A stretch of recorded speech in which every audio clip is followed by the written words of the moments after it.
खेत का बंटवारा। बात उस समय की है जब मुगल सम्राट अकबर का दरबार अपने वैभव और न्यायप्रियता के लिए प्रसिद्ध था। हर दिन कोई न कोई दिलचस्प मामला दरबार में आता और बीरबल की चतुराई उस पर चार चांद लगा देती।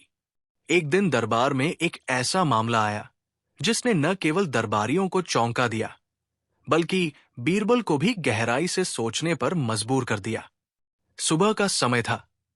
बादशाह अकबर दरबार में बैठे न्याय कर रहे थे।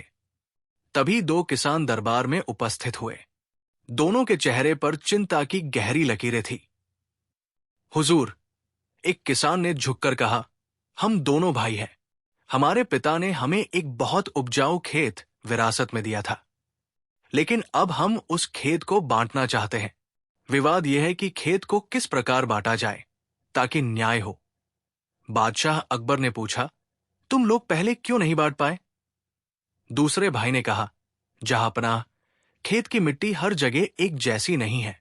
एक ओर पानी की कमी है, दूसरी ओर अधिक है। कहीं पर छाया है, कहीं बिल्कुल धूप। अगर सीधा दो हिस्सों में बांटते हैं तो एक को नुकसान होगा। बीरबल मुस्कुरा रहे थे। अकबर ने उनकी ओर देखा और कहा, बीरबल, यह मामला तुम्हारे लिए है। तुम्हें इसका न्याय करना होगा। बीरबल ने दोनों भाइयों से खेत का नक्शा मांगा। उन्होंने एक चित्र लाकर दिया जिसमें खेत के चारों ओर की सीमाएं स्पष्ट थी। बीरबल ने उसे ध्यान से देखा। खेत न तो पूर्णतः समकोणीय था, न वृत्ताकार। उसमें कई ऊंच नीच और छोटे जलस्रोत भी थे। बीरबल ने पूछा, क्या तुम दोनों चाहते हो कि खेत इस प्रकार बांटा जाए कि दोनों को बराबर लाभ हो, न कि केवल जमीन के क्षेत्रफल के हिसाब से? दोनों भाइयों ने एक स्वर में कहा, हां बीरबल जी, यही तो मुश्किल है। हमने गांव के कई बुजुर्गों से भी मदद मांगी, पर कोई हल नहीं निकल सका। बीरबल ने मुस्कुराकर कहा, तो ठीक है, मुझे 3 दिन का समय दो। मैं खेत का निरीक्षण स्वयं करूंगा। अगले दिन बीरबल कुछ सैनिकों और एक इंजीनियर के साथ खेत पर पहुंचे। उन्होंने देखा कि खेत के पूर्वी हिस्से में एक छोटी सी झील है। पश्चिम में कुछ बड़े पेड़ हैं जिनकी छाया फैली हुई है। उत्तर दिशा की ओर मिट्टी ज्यादा उपजाऊ है, जबकि दक्षिणी छोर पर कुछ चट्टानें उभर आई है। बीरबल ने चारों दिशाओं से मिट्टी के नमूने लिए, पानी के स्रोतों का मूल्यांकन किया और किसानों से उनकी खेती के तरीकों और फसल की जानकारी ली। रात को वापस लौटकर उन्होंने एक नक्शा बनाया जिसमें खेत को 8 छोटे हिस्सों में बांटा गया था। हर हिस्से की उपज, पानी की उपलब्धता और छाया की मात्रा के आधार पर मूल्यांकित किया गया। तीसरे दिन बीरबल दरबार में पहुंचे और कहा, जहांपनाह, अब मैं इस खेत का ऐसा बंटवारा करने जा रहा हूं जिसमें किसी को कम या ज्यादा नहीं मिलेगा, बल्कि दोनों को लाभ होगा। दोनों भाइयों को पास बुलाकर उन्होंने नक्शा दिखाया। बीरबल ने खेत को 2 बराबर भागों में नहीं, बल्कि समूल्य भागों में बांटा था। ये देखो, बीरबल ने समझाते हुए कहा, इस नक्शे में प्रत्येक टुकड़े की उपज, पानी, छाया और दूरी को गिनकर उसका मूल्य निकाला गया है। अब खेत 2 हिस्सों में इस तरह बांटा जाएगा कि दोनों को कुल मिलाकर समान मूल्य का भाग मिलेगा, भले ही आकार में थोड़ा अलग हो। भाइयों ने नक्शा देखा और चौंक गए। वे कहने लगे, बीरबल जी, आपने सचमुच कमाल कर दिया। ऐसा न्याय तो किसी ने सोचा भी नहीं था। जैसे ही फैसला हुआ, दरबार में पीछे की पंक्ति से एक अजनबी व्यक्ति उठ खड़ा हुआ। उसकी आंखों में क्रोध था।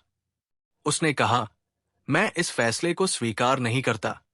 पूरे दरबार में सन्नाटा छा गया। बादशाह अकबर ने कठोर स्वर में पूछा, तुम कौन हो और तुम्हारा इस मामले से क्या संबंध है? उस व्यक्ति ने धीरे से उत्तर दिया, मैं उन भाइयों का तीसरा भाई हूं। अब सबकी आंखें फटी रह गई। अकबर चौंक कर बोले, लेकिन इन दोनों ने तो कहा था कि वे 2 ही भाई हैं। तीसरा व्यक्ति बोला, इन्हें लगा कि मैं परदेश चला गया हूं और अब कभी लौटूंगा नहीं, मगर मैं जीवित हूं और मेरे पास प्रमाण भी है कि पिता ने खेत में मेरा भी हिस्सा रखा था। बीरबल थोड़ी देर शांत रहे। उन्होंने अकबर से कहा, जहांपनाह, अब ये मामला और रोचक हो गया है। इसकी गहराई तक जाना आवश्यक है। बीरबल ने तीनों भाइयों को पास बुलाया। उन्होंने तीसरे भाई से सबूत मांगे। उसने एक पुराना पत्र दिखाया जिसमें पिता ने तीनों बेटों के नाम पर खेत के हिस्से लिखे थे। लेकिन बीरबल को कुछ संदेह हुआ। वो बोले, ये पत्र तो असली लगता है, लेकिन इसकी स्याही और कागज की स्थिति कुछ कहती है। बीरबल ने उस पत्र को राजकीय लेखपाल को दिखाया। लेखपाल ने बताया कि ये कागज कुछ वर्ष पुराना तो है, लेकिन जिस स्याही से लिखा गया है वो हाल में उपयोग हुई है। अब मामला और पेचीदा हो गया। बीरबल ने कहा, यदि ये पत्र नकली है तो इसका मतलब है कि कोई साजिश रची जा रही है, और यदि ये असली है तो दो भाइयों ने एक भाई के हिस्से पर कब्जा करने की योजना बनाई थी। दरबार में खुसर पुसर शुरू हो गई। तीनों भाई अब अलग अलग बयान दे रहे थे। किसी को याद नहीं आ रहा था कि पिता ने कितने हिस्से तय किए थे। बीरबल ने कुछ दिन और मांगे। इस बार उन्होंने खेत के पास के गांव में जाकर गांव के बूढ़े बुजुर्गों से बात की। उन्होंने ये जानने की कोशिश की कि क्या कभी तीसरे भाई का जिक्र हुआ था।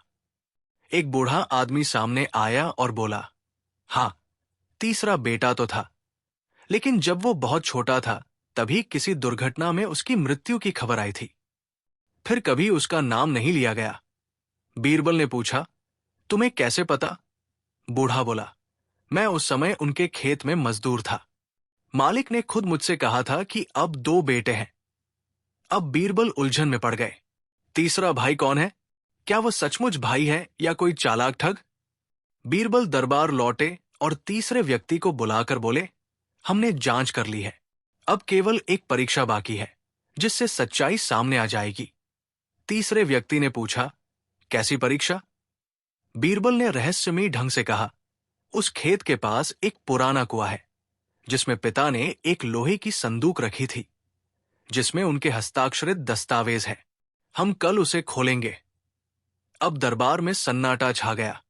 अगले दिन सभी दरबारी खेत के पास पहुंचे। कुएं से संदूक निकाला गया। उसमें एक मुहरबंद दस्तावेज था। बीरबल ने बादशाह के सामने उसे खोला। 3 भाई, 2 ज्ञात और एक रहस्यमयी, एक खेत के बंटवारे को लेकर दरबार पहुंचे थे। बीरबल ने चतुराई से 2 भाइयों के बीच समूल्य आधारित बंटवारा किया, लेकिन तभी तीसरा भाई प्रकट हुआ जिसने दावा किया कि वह भी वारिस है। सबूत के तौर पर उसने एक पत्र दिखाया जो संदेहास्पद था। बीरबल ने गांव जाकर जांच की और पता चला कि तीसरे भाई की मृत्यु की खबर पहले से फैली हुई थी। बीरबल ने घोषणा की कि खेत के पास के पुराने कुएं में एक संदूक है जिसमें पिता के हस्ताक्षरित दस्तावेज है। अब वो संदूक खोला जाने वाला है। अगली सुबह सूरज की पहली किरण के साथ बीरबल, अकबर, दरबारी और तीनों भाई खेत पर पहुंचे। कुआं पहले से ही खुदवाया जा चुका था और उस पर एक पुराना भारी संदूक रखा हुआ था। बीरबल ने कहा, यह संदूक वर्षों से बंद है। इसे पिता ने ही बंद किया था और उस पर उनका पारिवारिक मुहर है। संदूक खोला गया। भीतरी तल में एक लोहे की तिजोरी थी जिसमें से 3 दस्तावेज निकले।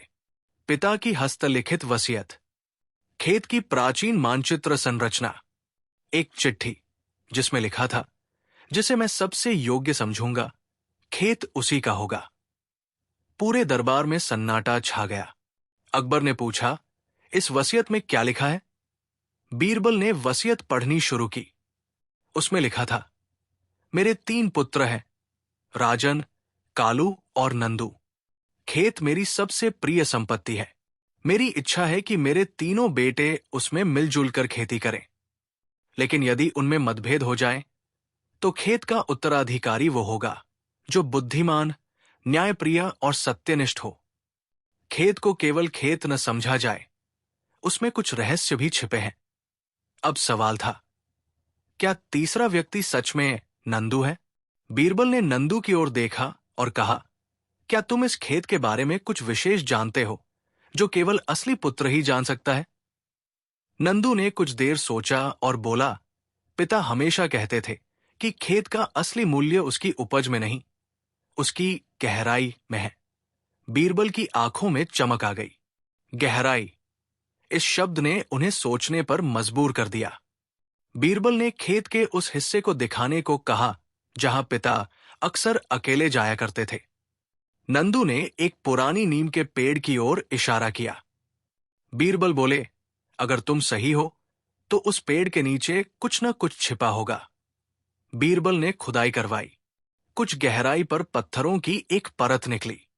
उसे हटाते ही नीचे एक लकड़ी का संदूक मिला, जिसमें एक और पत्र और एक धातु का छोटा यंत्र था। पत्र में लिखा था, जिसने इस संदूक को खोजा वही खेत का असली उत्तराधिकारी है। परंतु ये खेत केवल भूमि नहीं, एक उत्तरदायित्व है। इसमें वो रहस्य छिपा है जिसे जानना सरल नहीं। मैं चाहता हूं कि मेरे पुत्रों को उस यंत्र की भाषा समझ में आए। अब तीनों भाइयों को वो धातु का यंत्र दिखाया गया। एक अजीब घड़ी जैसा यंत्र जिसमें 4 प्रतीक बने थे, जल, अग्नि, वायु और पृथ्वी। बीरबल ने पूछा, क्या किसी को इसका अर्थ पता है? नंदू ने झिझकते हुए कहा, पिता कहते थे कि इन चारों तत्वों में खेत की आत्मा बसी है। अब बीरबल ने एक परीक्षा रखी। उन्होंने तीनों भाइयों से कहा, तुम्हें 3 दिन का समय मिलेगा। खेत के 4 हिस्सों में काम करके दिखाओ। जल प्रबंधन, मिट्टी की देखभाल, वृक्षारोपण और खेत की सुरक्षा। हम देखेंगे कौन केवल खेत को संपत्ति समझता है और कौन उत्तरदायित्व। तीनों भाई अपने अपने काम में लग गए। राजन, उसने पानी की नहरों की मरम्मत करवाई और एक छोटा जलाशय बनाया। कालू, उसने मिट्टी की खुदाई करवाई और उसमें महंगी खाद डलवाई। नंदू, उसने खेत की मेड़ बांधी, छोटे पौधे लगाए और गरीब मजदूरों को भोजन कराया। 3 दिन बाद बीरबल ने सब देखा। नंदू ने खेत को केवल उपज का स्रोत नहीं, जीवन का माध्यम माना। परंतु जिस दिन निर्णय होना था, उसी रात खेत में आग लग गई। पूरा खेत धू-धू कर जलने लगा। सब भाई भागते हुए पहुंचे। परंतु अजीब बात यह थी, खेत का केवल पश्चिमी भाग जला था, वही भाग जहां नंदू ने वृक्षारोपण किया था। अब सबको शक हुआ, क्या किसी ने जानबूझकर आग लगाई? बीरबल ने कहा, यह आग प्राकृतिक नहीं है, इसका कारण जानना जरूरी है। यह साधारण बंटवारे का मामला नहीं रहा। बीरबल ने गुप्तचरों को गांव में भेजा। एक वृद्ध औरत ने बताया कि कुछ अजनबी लोग पिछले 2 दिनों से खेत के पास देखे गए थे। उन्होंने रात को किसी से मुलाकात भी की। बीरबल ने खेत की भस्म की जांच करवाई। उसमें एक विशेष प्रकार की तेल की गंध थी, जो केवल राजधानी के राजकीय हथियारागार में मिलती थी। अब मामला गंभीर हो गया। बीरबल ने दरबार में घोषणा की, यह खेत अब एक उत्तराधिकारी का नहीं, एक गहरे षड्यंत्र का केंद्र बन चुका है। अकबर ने पूछा, तो क्या तुम खेत का मालिक घोषित कर सकते हो? बीरबल बोले, नहीं, अभी नहीं। जब तक हम ये न जान ले कि आग किसने लगाई और क्यों, खेत का बंटवारा असंभव है। बीरबल ने सभी भाइयों को अलग अलग बुलाकर गुप्त रूप से पूछताछ की। नंदू ने कहा, मैं तो उस हिस्से में बीज बो रहा था, तभी मुझे जलन की गंध आई। राजन और कालू ने कहा कि वे उस समय घर पर थे, लेकिन उनके नौकरों के बयान मेल नहीं खा रहे थे। अगली सुबह बीरबल ने एक और रहस्य खोला। उन्होंने बताया कि खेत के नीचे एक पुराना सुरंग है, जो सीधे किले तक जाती है।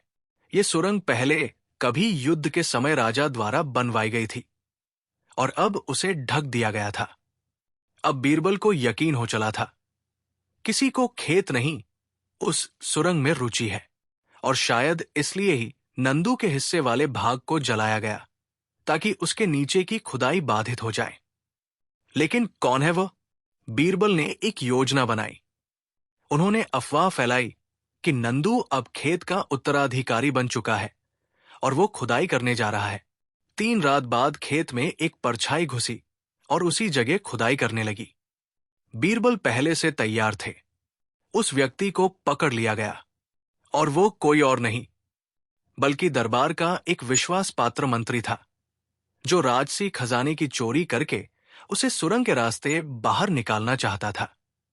बीरबल ने मंत्री को पकड़ लिया, पर उससे पहले वो एक रहस्यमयी वस्तु खेत में गाड़ चुका था। जब वो वस्तु बाहर निकाली गई तो वो एक पुराना मुहरबंद संदूक था। उस पर मुगलकालीन शाही प्रतीक था और उस पर लिखा था, सच्चा वारिस वही है जो सत्य और धैर्य की कसौटी पर खरा उतरे। अब ये सवाल फिर खड़ा हो गया, क्या अब भी नंदू ही असली वारिस है, या क्या ये सब सिर्फ एक और परत है खेत के रहस्य की? तीन भाइयों के बीच खेत के बंटवारे का विवाद बीरबल की चतुराई से लगभग हल हो चुका था कि तभी एक रहस्यमयी तीसरा भाई प्रकट होता है। बंटवारे के बीच पिता की वसीयत, एक पुरानी संदूक और फिर खेत में आगजनी की घटना ने पूरी कहानी को साजिश की ओर मोड़ दिया। फिर पता चला कि खेत के नीचे एक पुरानी सुरंग है जो किले तक जाती है। इस सुरंग का उपयोग एक मंत्री राजकीय खजाने की चोरी के लिए करना चाहता था। जब उसे पकड़ा गया तब खेत के नीचे एक और संदूक मिला, शाही मुहर वाला, जिसमें लिखा था, सच्चा वारिस वही है जो सत्य और धैर्य की कसौटी पर खरा उतरे। अब बीरबल के सामने ये प्रश्न खड़ा है, क्या नंदू ही असली वारिस है या असली उत्तराधिकारी अभी प्रकट नहीं हुआ? अगले दिन बीरबल और अकबर उस संदूक को दरबार में लाते हैं। उसमें कोई ताला नहीं होता, लेकिन उसे केवल विशेष प्रतीक वाली चाबी से ही खोला जा सकता है। चाबी कहीं नहीं मिलती। बीरबल सोच में पड़ जाते हैं और तभी उन्हें वसीयत का वो वाक्य याद आता है, जिसे मैं सबसे योग्य समझूंगा, खेत उसी का होगा। क्या यह संदूक खुद तय करेगा कि उत्तराधिकारी कौन है? संदूक के ढक्कन के नीचे एक छोटी तश्तरी निकलती है, जिसमें 5 बीज रखे हैं, सभी अलग अलग आकार और रंग के। साथ में एक पर्ची है जिस पर लिखा है, इन 5 बीजों को 5 हाथ लगाओ और देखो कि किससे अंकुर फूटता है, वही होगा उत्तराधिकारी। अब चुनौती है, किसे बीज लगाने की अनुमति दी जाए? बीरबल ने तीनों भाइयों को बुलाया। फिर खुद अकबर ने कहा, बीरबल, इन 5 बीजों को चुनने के लिए तुम्हें 5 पात्रों का चुनाव करना होगा। बीरबल मुस्कुराए और बोले, मैं तीनों भाइयों को एक एक बीज दूंगा। चौथा बीज खेत में सबसे पुराने काम करने वाले किसान को और 5वां बीज खेत की रखवाली करने वाली गरीब वृद्धा को मिलेगा, जिसने आग की रात सबको आगाह किया था। सबने बीरबल के इस न्यायपूर्ण निर्णय की सराहना की। 5 पात्रों को 5 छोटे गमले दिए गए और खेत की मिट्टी से बीज बोने को कहा गया। बीरबल बोले, 7 दिन में यदि किसी गमले से अंकुर फूटता है तो वो व्यक्ति धैर्य और सेवा का सच्चा प्रतीक माना जाएगा। दिन बीते, 3 दिन, 4 दिन, 5, सभी प्रतीक्षा में थे। छठे दिन केवल एक गमले से अंकुर फूटा और वो गमला गरीब वृद्धा का था। अब सब दंग रह गए। बीरबल बोले, इसका मतलब है कि खेत की आत्मा ने इस वृद्धा को चुना है। लेकिन वृद्धा खुद कांपती आवाज में बोली, मैं कौन होती हूं इस खेत की मालकिन? मैं तो बस इसकी रक्षा करती आई हूं। बीरबल मुस्कुराए और बोले, ठीक इसी भावना के कारण ये खेत तुम्हारे माध्यम से अपने असली वारिस की ओर इशारा कर रहा है। बीरबल ने वृद्धा से पूछा, क्या तुम कभी खेत के मालिक के परिवार से जुड़ी रही हो? वृद्धा ने कुछ देर चुप रहने के बाद कहा, हां, बहुत पहले। मैं उस परिवार की एक दासी थी। मैंने तीनों बच्चों को पाला था, लेकिन एक बच्चा, वो अचानक चुप हो गई। बीरबल ने कहा, कौन बच्चा? वो बोली, एक चौथा बच्चा भी था, जिसे चुपचाप किसी और के हवाले कर दिया गया था क्योंकि उसके जन्म को स्वीकारा नहीं गया था। पूरा दरबार सन्न रह गया। अब सबकी निगाहें बीरबल पर थी। उन्होंने खेत में मिले संदूक के एक कोने की भीतरी तह को खोला और वहां से एक और लिफाफा निकला। उसमें पिता की लिखाई में लिखा था, यदि कभी मेरे 3 बेटों में से कोई भी खेत की रक्षा में असफल हो तो चौथे बेटे को खोजा जाए, जिसे मैंने अपने सबसे विश्वसनीय सेवक को सौंपा था। उसका नाम केवल उस सेवक को पता होगा। अब बीरबल ने वृद्धा से पूछा, क्या तुम्हें वो सेवक याद है? वृद्धा की आंखें भर आई। वो धीरे से बोली, वो सेवक अब जीवित नहीं, पर उसके बेटे को सब कुछ मालूम था। वो अब भी यही गांव में रहता है और उसका नाम है विनोद। विनोद दरबार में लाया गया। वो कांपते हुए बोला, मैं जानता हूं चौथा पुत्र कौन है, लेकिन ये सच छिपाने की कसम खाई थी। मेरे पिता ने मुझे एक लंगोटी में लिपटा नवजात बच्चा सौंपा था। हमने उसे अपने बेटे की तरह पाला। उसे कभी उसकी सच्चाई नहीं बताई। अकबर गरजे, तो वो अब कहाँ है? विनोद बोला, यही है। दरबार के भीतर सबकी निगाहें घूमी और वो व्यक्ति नंदू नहीं था, बल्कि राजमहल का एक पुस्तकालय सहायक अरुण।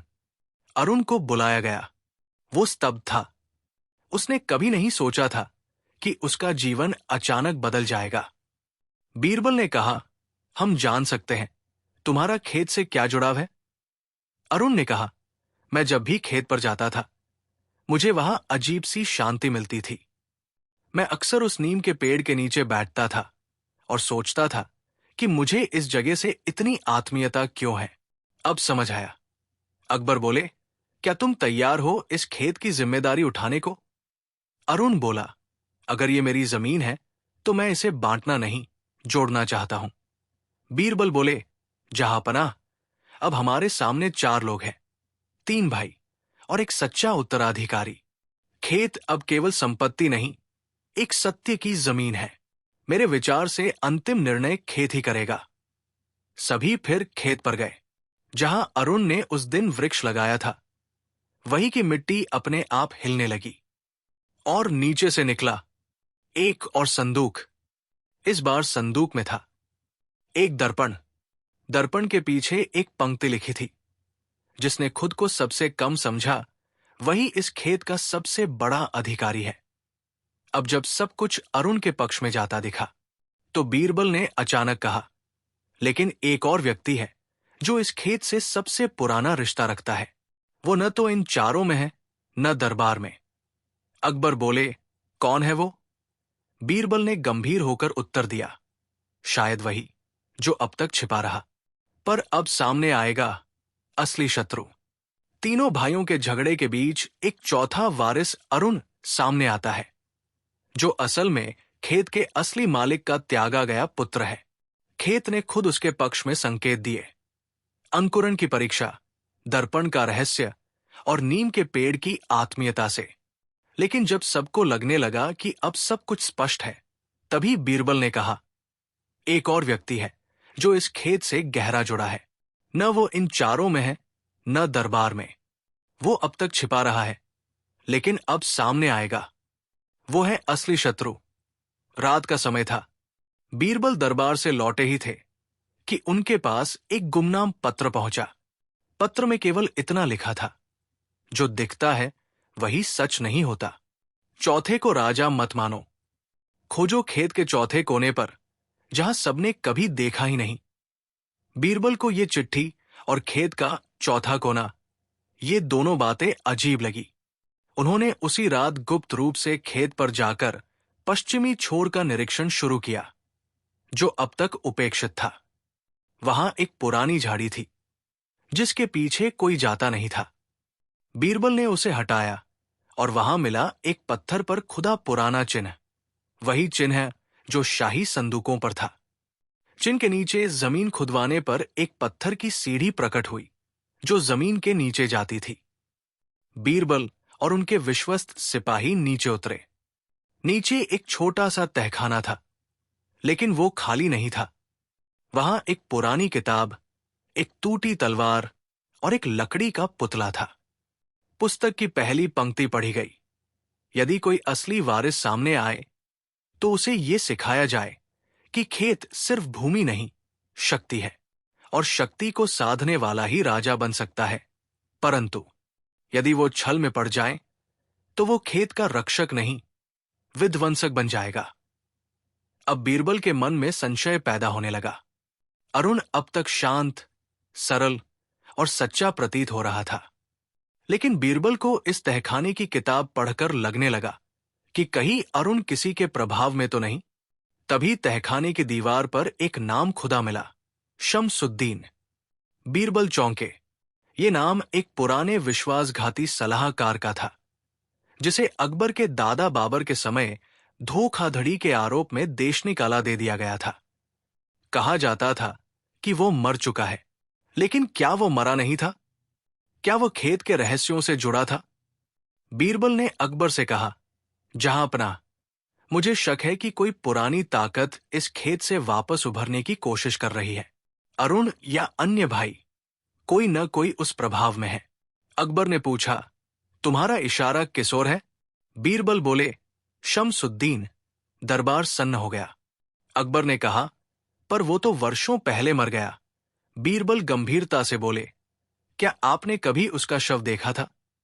बीरबल ने एक योजना बनाई। उन्होंने गांव में ये अफवाह फैलाई कि अब खेत का असली मालिक पूरे खेत के नीचे गुप्त खजाने की खुदाई करवाएगा। और इसी के साथ उन्होंने खेत के चारों कोनों पर गुप्त पहरे बैठा दिए। तीसरी रात को पूर्वी कोने पर एक छाया मूर्ति को देखा गया। वो धीरे धीरे खेत की ओर बढ़ रही थी। बीरबल ने खुद पीछा किया और सामने आया एक बुजुर्ग व्यक्ति जिसकी चाल धीमी पर नजर तेज थी। वो भागने लगा, लेकिन सैनिकों ने उसे पकड़ लिया। जब उसकी मूछें और नकली दाढ़ी हटाई गई तो वो व्यक्ति कोई और नहीं बल्कि कालू, दूसरा भाई, निकला। बीरबल ने कठोरता से पूछा, तुम यहां इस भेष में क्यों आए थे?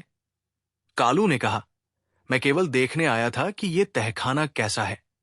बीरबल बोले, झूठ। तुम खेत के नीचे छिपे खजाने की तलाश में थे, लेकिन तुम अकेले नहीं हो, कोई है जो तुम्हें चला रहा है। कालू चुप रहा। तभी दरबार में वो पुराना किसान आया जिसे बीरबल ने अंकुरण की परीक्षा में बीज दिया था।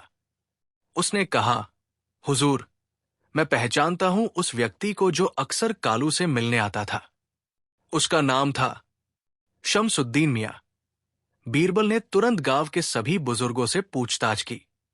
एक बूढ़ा फकीर बोला, शमसुद्दीन मियां वर्षों पहले यहां आया था, एक पंडित के भेष में। उसने बहुतों को अपने वश में किया और कहा करता था कि एक दिन खेत की शक्ति फिर से जागेगी। अब साफ था, कोई बड़ा षड्यंत्र वर्षों से आकार ले रहा था। बीरबल ने उस पुस्तकालय सहायक अरुण को बुलाया और उससे खेत के प्रति उसके असली इरादों को जानना चाहा। अरुण ने कहा, मैं नहीं जानता था कि मैं इस परिवार का हूं, लेकिन हां, एक पंडित ने मुझे बचपन में एक ही बात सिखाई थी, तू खेत की आत्मा का पुत्र है। जब समय आएगा तुझे बुलाया जाएगा। अब समझ में आ रहा है कि वो पंडित ही शमसुद्दीन था। बीरबल ने गहरी सांस ली। इसका मतलब तुम उसके प्रभाव में रह चुके हो। अरुण बोला, लेकिन मैं अब आजाद हूं। मैं खेत को बांटना नहीं, जोड़ना चाहता हूं। बीरबल ने कहा, अरुण, तुम्हारे इरादे नेक हैं, लेकिन खतरा अभी टला नहीं है। ये खेत एक साधारण जमीन नहीं, बल्कि एक यंत्र है, एक शक्ति। यदि गलत हाथों में चला गया तो न केवल ये गांव बल्कि सारा राज्य संकट में पड़ सकता है। अकबर बोले, तो अब क्या किया जाए? बीरबल बोले, अब केवल एक रास्ता है। खेत को हमेशा के लिए एक सामूहिक उत्तराधिकार के रूप में घोषित किया जाए, जहां न कोई मालिक हो, न कोई वारिस, केवल रक्षक हो। अकबर ने हामी भर दी। अरुण को एक सपना आता है। उसमें नीम का पेड़ जल रहा होता है, खेत फट रहा होता है और एक परछाई उससे कहती है, तुम सोचते हो तुमने मुझे हराया? नहीं, असली वारिस अभी आया ही नहीं है। गांव के बीचों बीच फैला वो पुराना खेत, जहां कभी पूरा परिवार मिलजुल कर काम किया करता था, अब टूटा हुआ था। खेत का बंटवारा हो चुका था, पर उससे जो टूटन और खटकन हुई थी, वो कहीं न खत्म हो रही थी। खेत के हर टुकड़े में कुछ अनकही बातें दबी थी और उन बातों की गूंज गांव के हर कोने में सुनाई देती थी। रमेश अपने हिस्से के खेत के किनारे खड़ा था। उसकी आंखों में बेचैनी और दिल में एक अजीब सा डर था। खेत के उस कोने से, जहां वो अकेला खड़ा था, उसे जैसे कोई पुकार रहा हो, रमेश, सुनता है? मैं तेरी हूं, मैं तेरे खेत की आत्मा हूं। रमेश ने चारों ओर देखा, पर वहां कोई नहीं था। फिर भी उस आवाज ने उसे घेर लिया था। गांव के बुजुर्ग कहते थे कि जब खेत बंटता है तो उसमें रहने वाली आत्माएं दुखी होती हैं। वे उस बंटवारे के बाद भी खेत के टुकड़ों के बीच बहस करती रहती है, इंतजार करती है कि कोई उन्हें फिर से जोड़े। रमेश के दिमाग में सवाल उठने लगे। क्या खेत की आत्मा सच में मौजूद है? क्या वो खुद को उसके हिस्से में सीमित महसूस करती है? और अगर ऐसा है तो उसे कैसे शांति मिलेगी? वहीं दूसरी तरफ उसके भाई संजय अपने खेत में कुछ खोया खोया सा घूम रहा था। वो भी कुछ न कुछ महसूस कर रहा था, पर उसे समझ नहीं आ रहा था कि क्या। खेत के बंटवारे ने उनके परिवार को केवल जमीन ही नहीं बल्कि उनके रिश्तों को भी चीर दिया था। रमेश और संजय के दिलों में अब सवालों की झड़ी लगी थी और खेत की पुकार उनके लिए एक रहस्य बन चुकी थी। रमेश अपने खेत के उस हिस्से पर खड़ा था जहां से उसे बार बार आवाजें आती थी। वो जानता था कि ये कोई आम आवाज नहीं है। खेत की आत्मा, जो उनके पूर्वजों की यादों से बंधी थी, कुछ कहना चाहती थी। रात के अंधेरे में जब पूरी गांव सोती थी, रमेश एक बार फिर खेत के बीचों बीच गया। हवा कुछ ठंडी थी। पेड़ों की सरसराहट के बीच उसे धीमे स्वर में पुकार सुनाई दिया, रमेश, जमीन पर जो बंटा है, दिलों में भी मत बांटना। उस आवाज ने उसके मन में एक अजीब सा डर और जिज्ञासा दोनों पैदा कर दिया। उसने अपने पिता से इस बारे में बात करने का निश्चय किया। अगले दिन सुबह वो अपने पिता के पास गया। उनके चेहरे पर कुछ चिंता थी, पर जब रमेश ने अपने अनुभव बताए तो पिता ने गंभीर होकर कहा, बेटा, ये बात सिर्फ तुम्हारी नहीं, ये गांव कई पीढ़ियों से उसी जमीन से जुड़ा है। हमारे पूर्वजों ने जो मेहनत की, उसकी आत्मा अभी भी यहां बसी है। बंटवारा तो जमीन का होता है, पर आत्मा का बंटवारा नहीं हो सकता। रमेश ने पूछा, पिताजी, क्या हम आत्मा की बातों को समझ सकते हैं? क्या वह हमें कुछ बताना चाहती है? पिता ने गहरी सांस ली और कहा, हाँ बेटा, आत्माएं सिर्फ याद दिलाने आती है। हमें उनकी पुकार सुनकर समझना होगा कि हम कहां गलत हो रहे हैं। रमेश की दिलचस्पी और बढ़ गई। उसने फैसला किया कि वो इस रहस्य को सुलझाएगा। रमेश ने गांव के पुराने पुस्तकालय का रुख किया। वहां उसे एक जर्जर किताब मिली जिसमें उनके परिवार की जमीन का इतिहास लिखा था।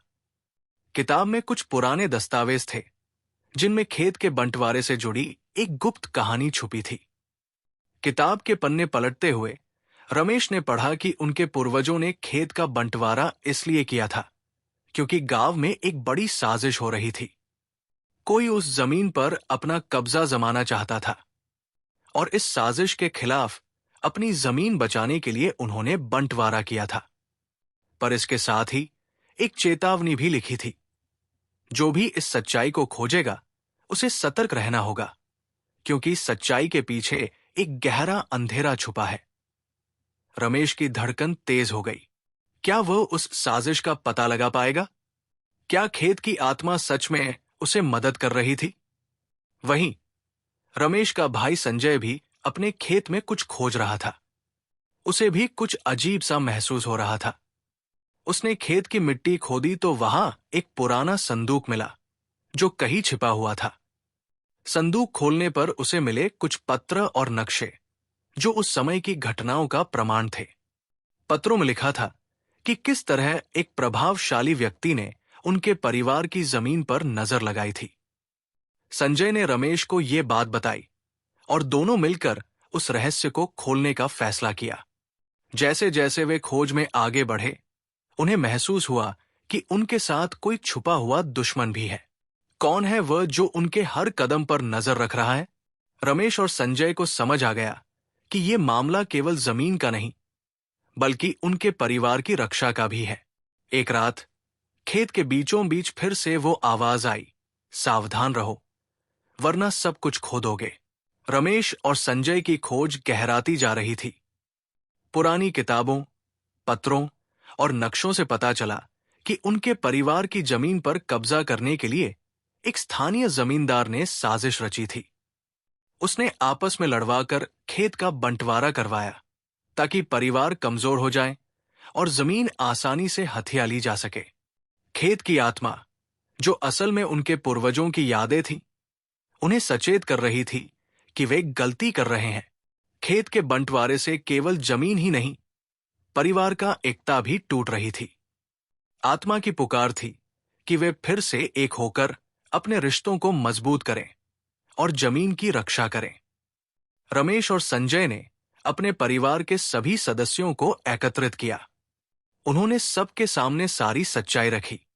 शुरू में सभी में अविश्वास था, लेकिन धीरे धीरे सब समझने लगे कि इस लड़ाई में सबका साथ जरूरी है। गांव के बुजुर्गों ने भी समर्थन दिया। उन्होंने कहा, जब तक हम एक हैं, कोई भी हमें तोड़ नहीं सकता। जमींदार ने जब परिवार के एकजुट होने की खबर सुनी, तो वो और भी सख्त हो गया। उसने कई बार धमकी दी, लेकिन रमेश और संजय हार नहीं माने। वे आत्मा की पुकार से प्रेरित होकर गांव वालों को भी साथ लेकर खड़े हो गए। एक दिन जमींदार ने गांव में बड़ी ताकत लेकर हमला करने की योजना बनाई, पर गांव के लोग रमेश और संजय के नेतृत्व में दृढ़ थे। वे जानते थे कि ये केवल जमीन की लड़ाई नहीं, बल्कि उनके सम्मान की लड़ाई है। अंत में जमींदार की चाल फेल हो गई। परिवार की एकता और गांव वालों के समर्थन से उसकी सारी साजिशें बेकार हो गई। खेत की आत्मा ने अपनी शांति पाई।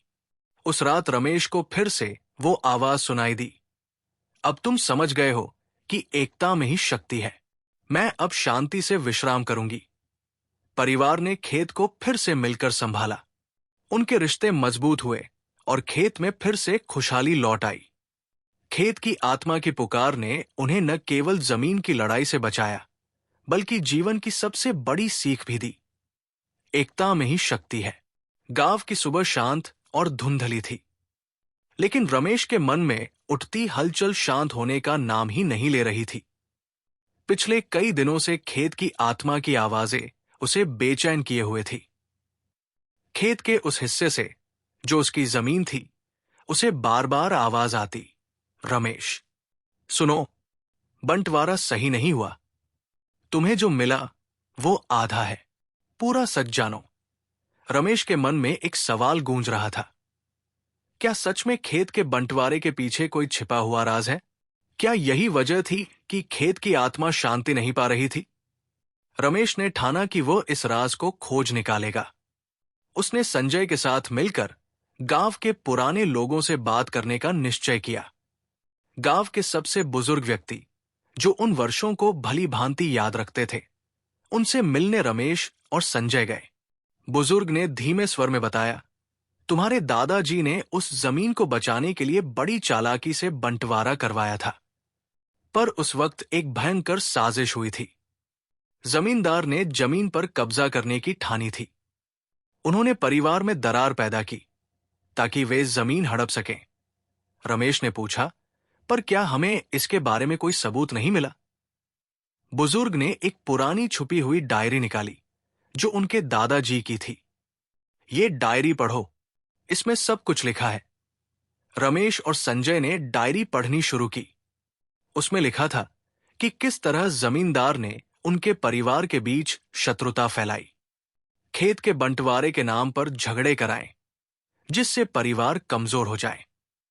पर सबसे बड़ा रहस्य था, खेत का एक हिस्सा, जो कि सबसे उपजाऊ था, उस पर जमींदार ने पहले ही छुपा हुआ अधिकार हासिल कर लिया था। लेकिन एक अजीब बात थी, डायरी के अंतिम पन्ने पर एक संकेत था, जिस दिन पूरा सच सामने आएगा, उसी दिन खेत की आत्मा को शांति मिलेगी। संजय ने अपने खेत से मिला पुराना संदूक खोला। उसमें कई दस्तावेज, नक्शे और पुराने खत थे। वे खत साबित करते थे कि जमींदार ने जमीन का एक बड़ा हिस्सा धोखे से ले लिया था। पर एक खत में लिखा था, ये लड़ाई केवल जमीन की नहीं, दिलों की है। जो भी इस सच्चाई को जानेगा, उसे सावधान रहना होगा। रमेश और संजय ने फैसला किया कि वे इस लड़ाई को खत्म करेंगे, लेकिन बुद्धिमानी से। दोनों भाइयों ने पूरे परिवार को इकट्ठा किया। उन्होंने सच सामने रखा। शुरुआत में परिवार के कुछ सदस्य असहज थे, लेकिन धीरे धीरे सबने एकता दिखाना शुरू किया। खेत की आत्मा की पुकार सबके दिलों को छू रही थी। सबने ठाना कि वे फिर से एक होंगे और अपने खेत को बचाएंगे। जमींदार ने परिवार की एकजुटता देखकर कई बार धमकियां दी, पर गांव के लोग अब जागरूक थे। वे किसी भी साजिश का सामना करने के लिए तैयार थे। एक रात जमींदार ने कुछ गुंडों के साथ खेत पर हमला करने की कोशिश की, पर गांव के सजग लोगों ने उनका सामना कर दिया। खेत पर हुए संघर्ष के बाद रमेश के कानों में फिर से वो आवाज आई, अब तुम्हें सच पता चल चुका है। जो भी हुआ उसके बाद भी खेत की आत्मा को शांति चाहिए। अपनी एकता को मत तोड़ना। रमेश ने समझा कि खेत की आत्मा का संदेश केवल जमीन की रक्षा का नहीं, बल्कि परिवार की भी रक्षा का था। खेत के एक कोने में छिपा हुआ एक और संदूक मिला, जिसमें एक पुराना पत्र था। पत्र में लिखा था कि इस साजिश के पीछे कोई और भी बड़ा शख्स था, जो अभी तक छुपा हुआ था। क्या वह कोई गांव का ही व्यक्ति था या कोई बाहर का ताकतवर? रमेश और संजय ने फैसला किया कि इस नए रहस्य को भी खोज निकालेंगे। रमेश और संजय ने गांव में सबको इकट्ठा किया। जमीन की लड़ाई, परिवार की दरारें और खेत की आत्मा की पुकार, सब कुछ अब सामने था। लेकिन जो नया रहस्य मिला था, वो एक और बड़ी उलझन थी। पुराना पत्र जिस संदूक में मिला था, उसके अनुसार इस पूरे बंटवारे के पीछे सिर्फ जमींदार नहीं, बल्कि एक बहुत बड़ा षड्यंत्रकार था। ये कोई बाहरी ताकत नहीं, बल्कि गांव का ही एक ऐसा शख्स था जिस पर हर कोई विश्वास करता था। ये जानकर गांव में बेचैनी फैल गई। सबको लगा कि सच्चाई को जानना जरूरी है, लेकिन वे कैसे पता लगाए कि वो कौन है? तभी अकबर बादशाह के दरबार से बिरबल की यात्रा शुरू हुई। उसने सुना कि गांव में जमीन के बंटवारे को लेकर बहुत विवाद और उलझने हैं। उसने सोचा कि क्यों न वह अपनी बुद्धि से इस मामले को सुलझाए। बिरबल गांव पहुंचा और सबसे पहले रमेश और संजय से मिलने गया। उसने पूरे मामले को ध्यान से सुना, दस्तावेज देखे और गांव वालों से बातचीत की। बिरबल ने कहा, इस मामले को समझना है तो हमें पहले सभी को शांत और एक साथ बुलाना होगा।